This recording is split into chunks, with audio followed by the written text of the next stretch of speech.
যারা আমাকে সবসময় বলেন যে আমি কেন স্বামীর পক্ষে এত কথা বলি, আসলে এই দুনিয়ার সবচাইতে কঠিন রহস্য এবং সবচাইতে কঠিন সত্য বাস্তব জিনিসটা আমি জানি। সেটা হচ্ছে স্বামী ছাড়া এই দুনিয়াতে কেউ আপন না, কেউ হতেও পারবে না। আপনি যতই যাই কিছু বলেন না কেন, অনেক দেখছি, অনেক দেখা শেষ। বিশ্বাস হচ্ছে না? আপনার স্বামীর সাথে হাত ধরে যে আত্মীয়র বাসায় একদিন বেড়াতে গিয়েছিলেন, আপনার স্বামীর সাথে রাগ করে সে আত্মীয়র বাসায় একবার গিয়ে দেখেন, আপনাকে 2 পয়সার দাম দিবে না। ওই সময় যে সম্মানটুকু দিয়েছিল তার 1%ও সম্মান আপনাকে দিবে না।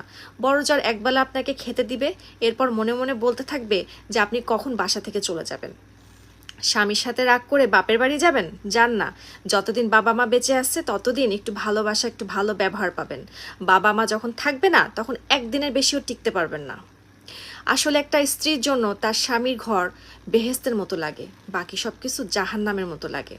যারা আজকে তার স্বামীর ঘরকে জাহান্নামের মতন ভাবছেন,